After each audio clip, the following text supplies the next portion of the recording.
Bismillahirrahmanirrahim. Assalamualaikum warahmatullahi wabarakatuh. Puji syukur atas kehadirat Allah Subhanahu wa taala. Salam dan salawat kepada junjungan besar Nabi Muhammad sallallahu alaihi wasallam. Kembali bersama saya Rado Yendra bersama Rado Institute, terus konsisten untuk menebar ilmu di dunia maya. Pada kesempatan siang ini kita akan masuk ke dalam bedah riset artikel yang lebih menantang. Kita jumpai suatu riset artikel yang terbit di suatu jurnal internasional, jurnalnya The Risk. Oke, jurnal The Risk. Jadi kalau kita lihat jurnal ini, jurnal The Risk dengan judul artikel The Generalized Pareto Distribution Model Approach to Comparing Extreme Risk in the Exchange Rates Risk of Bitcoins, US dollar, and the South African US dollar return. Riset artikel ini terbit di tahun 2023. Jadi masih baru nih guys riset artikelnya ya, masih baru. Tahun 2023. Jadi kalau kita lihat di sini adalah mencoba memodelkan resiko ekstrim dari pertukaran mata uang dari US dollar ke Afrika Selatan. Jadi di sini jurnal ini memodelkan resiko pertukaran mata uang dolar dan mata uang Afrika Selatan dengan menggunakan distribusi generalized Pareto. Masih cerita tentang model peluang, tetapi kita berhadapan dengan model-model ekstrim. Di sini disebut dengan ekstrim. Nah, kalau disebut dengan ekstrim, maka mungkin dia menggunakan nilai maksimum tahunan untuk pertukaran mata uang tadi, dan dimodelkan dengan menggunakan distribusi generalized Pareto. Kalau kita lihat, dalam riset artikel ini sama aja seperti yang kita bahas sebelum-sebelumnya. Di sini ada beberapa literature review yang menceritakan tentang penggunaan model-model peluang terhadap pertukaran mata uang. Metodologinya seperti biasa diberikan generalized Pareto. Ini adalah F besarnya atau distribution function-nya. Lalu mengestimasi parameter menggunakan likelihood, maksimum likelihood, dan seterusnya dengan menggunakan uji coba nilai kebaikan, diantaranya menggunakan kebaikannya di sini menggunakan ini dia kuantil plot. Kuantil plot boleh. Satu lagi mungkin menggunakan kumulatif plot. Jadi ini adalah hal-hal yang biasa saja. Ini quantile plot dan ini probability plot. Probability plot itu adalah kumulatif plot. Jadi kalau kita lihat riset artikel yang terbit di 2003 ini sama saja, tergantung data pertukaran mata uang. Nah, oleh sebab itu kita akan coba riset artikel ini menggunakan data pertukaran dolar ke rupiah. Nah, atau rupiah ke dolar. 1 dolar berapa rupiah? Jadi rupiah ke dolar kita tukar. Nah, nilai mata uang datanya kita ambil di ini dia website resmi dari Bank Indonesia, bi.go.id, dan cari di sini kurs transaksi Bank Indonesia. Lalu Anda akan lihat di sini mata uang dolar, 1 dolar ke rupiah. Ada kurs jual, ada kurs beli. Dimulai diakhiri sampai 2023. Itu datanya kita ambil dari tahun 2001. Nah, di 2001 sampai 2023. Oke, jadi diberikan data harian pertukaran mata uang dolar ke rupiah untuk data harian. Lalu kita akan ambil setiap maksimum. Nah, setelah kita dapatkan data ini, kita simpan data ke dalam file Excel. Oke, kita simpan data. Lalu kita cobakan data itu kita simpan nih, setelah kita buka di bi.go.id. kita simpan data ke dalam Excel, lalu kita simpan data tadi ke dalam data CSV. Nah, ini dia. Nah, ini data yang kita ambil dari website BI tadi. Jadi ada nilai dolar, kurs jual rupiah, kurs beli, bulan, hari, dan tahun. Jadi susunlah data yang dalam website tadi ke dalam Excel. Dan jangan lupa simpan ke dalam format CSV. Nah, itu sekedar mengenai data. Jadi data telah kita ambil, kita olah dengan menggunakan Excel. Nah, setelah itu kita pastikan kita lari ke R kita. Nah, kita share R kita. Oke, kita memiliki R. Oke. Jadi data yang akan kita ambil adalah data yang kolom ketiga tadi. Kolom ketiga tadi tak salah kurs jual ya. Kolom ketiga, jadi kita akan ambil memodelkan data pada kolom ketiga, pertukaran nilai jual pertukaran dari dolar ke rupiah. Kita ambil yang maksimum untuk setiap tahun. Nah, di sini perlu perhatian. Kita ingin merancang satu program yang bisa menghasilkan data maksimum. Jadi ini programnya dari datanya kita sebut tadi dengan data. Jadi kalau kita lihat datanya, mau kita run, nih data. Oke.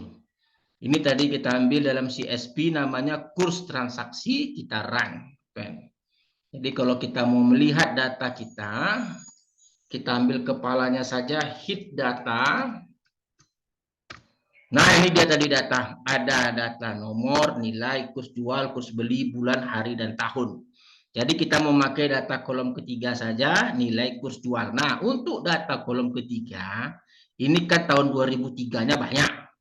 2002-nya banyak juga. Kita akan ambil setiap maksimum di tahun-tahun tertentu. Tahun 2023 kita ambil maksimum 2022. Nah, bagaimana cara mengambilnya? Tentu kita buat program. Jadi kita ambil data kolom ke-7 dulu, namanya kita beri nama exchange rates. Data kolom ke-7 itu tahunnya tadi ya, tahunnya.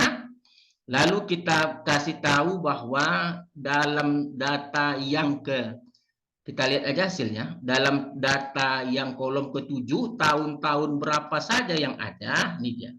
Jadi tahun 2003 ada, 2022 ada, sampai 2001 datanya ada lengkap. Jadi data itu lengkap untuk tahun 2003 sampai 2001. Nah, setelah data itu kita miliki, baru data untuk setiap tahun yang maksimum kita ambil. Bagaimana caranya? Ini dia. Namanya start observe function, beri nama data, FF1 tadi adalah tahun. Tadi ya, ini F1 nih. Tahun, lalu kita ambil N length. Nah, kita hasilnya mau dalam 2 kolom. Nanti hasilnya ada tahun, ada maksimum. Nah, untuk 1 sampai N itu maksudnya FF1 tadi, dari 2023 dan seterusnya. Katanya, olahlah untuk data yang kolom ke-7 berdasarkan tahunnya, lalu di-cancel semua data, semua kolom, kecuali kolom ketiga. Maksudnya ambillah DTT yang kolom ketiga. Nah, ini kan kalau kita berikan kan yang jangan ambil yang kolom yang tidak kita pakai. 1, 2, 3. Kita kan memakai kolom ketiga saja. Oke, lalu yang dimaksud dengan DTT kita sekarang yang kita sebut dengan MXX adalah maksimum DTT. Jadi maksimum data ketiga. Jadi kalau begitu maksimum data kolom ketiga akan diambil untuk setiap tahun yang ada pada FF1. Jadi ini programnya. Jadi kita lihat sekarang, kita jalankan data kita lihat hasilnya. Kita row, oke, kita jalankan start observe, kita copy dulu di sini. Kita edit copy. Lalu kita paste di sini. Kita hapus ini, kecil kurang hapus. Salah. Salah nih. Start observe. Yang kita hapus itu functionnya. Function yang kita hapus di function.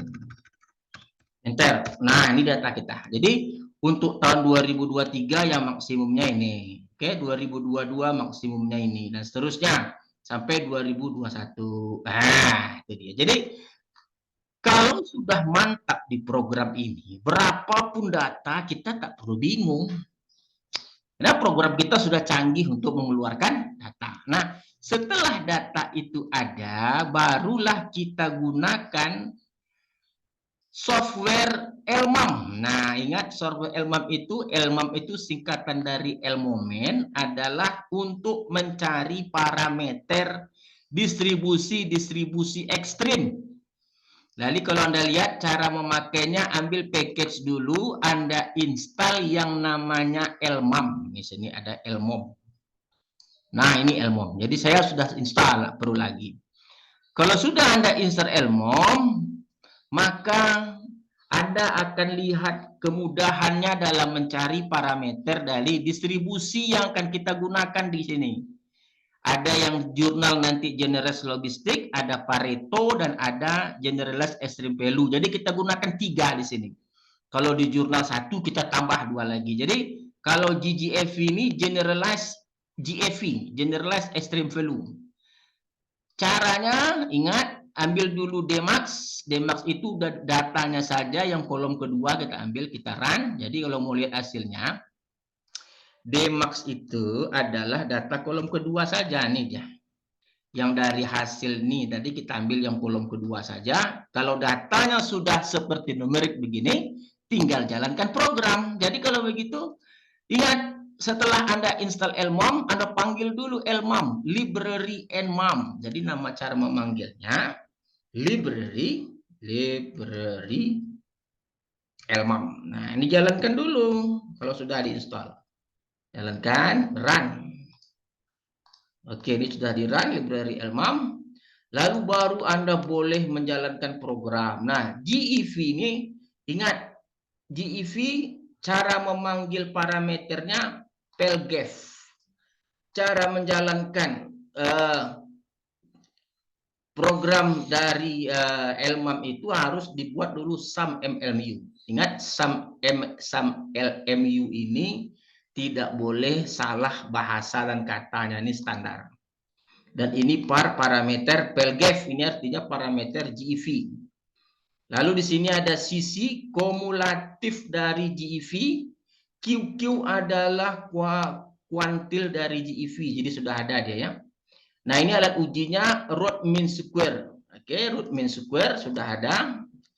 Dan kita menggunakan nilai F hampiran, kumulatif hampiran I kurang 0,5 per N. Ingat, datanya kita gunakan sort data, tujuan untuk kuantil kumulatif, harus diurutkan seperti biasa. Oke, lalu kita jalankan, kita coba jalankan. Dmax kita jalankan. Oke. Nah, ini dia. Lalu kalau kita lihat hasilnya, nah ini FF ini kuantil, FGF ini kuantil hampiran I kurang 0,5 per N. Karena hasilnya tadi kan dalam program yang diminta itu datanya, kuantilnya, kumulatifnya, ini adalah kumulatif hampiran, ini kumulatif model, kuantil model, dan root mean square error. Nah, kita kasih nama XD untuk data yang diurutkan dari kecil ke besar. FF besar kumulatif dari GEV, ini kumulatif hampiran, dan ini adalah kumulatif model, hasil yang ketiga tadi kumulatif model, lalu kuantil, hasil yang keempat, QQ namanya, oke. Lalu root mean square error. Nah, kalau kita mau lihat model seberapa canggih modelnya, kita akan lihat gambar grafiknya, gambar grafik kuantil dan kumulatif. Kita run. Nah, yang merah itu adalah kumulatif model, sedangkan yang merah kumulatif F sama dengan I kurang 0,5 per N, sedangkan yang biru adalah kumulatif model dari GEV. Ini adalah kumulatif plot. Sedangkan yang sebelah kanan adalah kuantil plot. Semakin dia menunjukkan garis lurus, maka kuantil plot akan semakin baik. Jadi kita lihat tadi modelnya belum masih bisa diperbaiki dengan model-model lain. Ini untuk GV. Lalu kita akan lihat untuk model berikutnya adalah model PA, Generalist Pareto. Nah, ini Pareto yang pada jurnal. Dalam RLMAM tadi, Pareto, ingat namanya adalah GPA, Generalist Pareto. Parameternya, kalau parameter Pareto, PIL GPA, LMAM. Ingat, kasih tahu dulu namanya LMAM. LMAM tadi adalah sum LMU DTT. Ini sama, FI ini kumulatif hampiran, ini kumulatif model, dan ini kuantil model. Oke, ini adalah RMC yang seterusnya. Kita jalankan lagi modelnya, kita akan lihat hasilnya. Nah, ini hasilnya. Oke, semakin baik.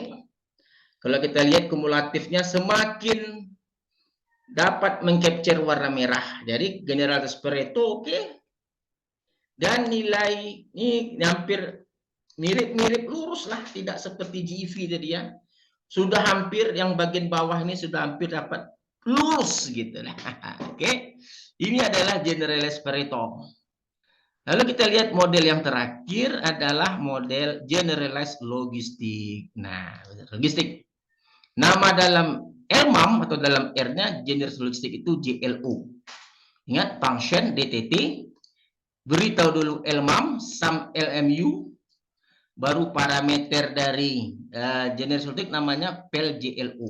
Nah, dan seterusnya, sisi ini adalah kumulatif JLO, Generalized Logistic, QQ adalah kuantil, dan begitu seterusnya. Kita runkan lagi, kita lihat hasilnya. Nah, hasilnya semakin tak baik lagi, kita lihat ya. Ini bagian bawah udah melengkung lagi. Tadi bagian bawah Generalist Pareto semakin baik. Jadi garis logistik pun semakin jelek. Nah, untuk meyakinkan kita mana yang terbaik, kita gunakan RRMSE, root mean square error. Yang terkecil itulah yang terbaik. Yang pertama kita pakai dulu ini adalah root mean square error dari GEV. Oke, kita keluarkan nilainya. Berapa nilainya kira-kira? Nah, 0,05. Oke. Lalu kita lihat lagi yang berikutnya, GPA. Mana dia tadi? Ini. Terang. Semakin kecil, wah, jadi semakin kecil semakin baik. Kalau yang logistik saya rasa makin besar nilainya. Oke, makin besar nilainya logistik. Kita lihat. Nah, 0,06.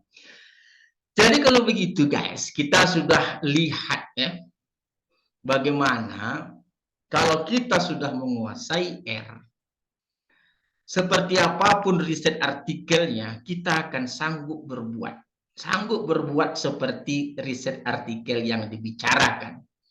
Oleh sebab itu, pastikan selalu bersama dengan Rado Institute untuk mendapatkan informasi-informasi baru tentang bedah-bedah riset artikel, terutama untuk riset-riset artikel yang baru terbit. Kita lihat tadi tahun 2023. Nah, untuk penjelasan tentang LMAM, itu kita sudah ada praktikumnya. Periksa di Rado Institute, lihat praktikum menggunakan LMAM. LMAM itu singkatan dari LMOMEN. LMAM. Ada praktikumnya. Dan pastikan Anda masuk terus ke Rado Institute untuk memahami berbagai teori yang terbaru. Oke? Rado Institute merasa bangga terus memberikan terobosan-terobosan untuk memandirikan riset-riset mahasiswa kita. Oke, jumpa lagi pada sesi berikutnya. Assalamualaikum warahmatullahi wabarakatuh.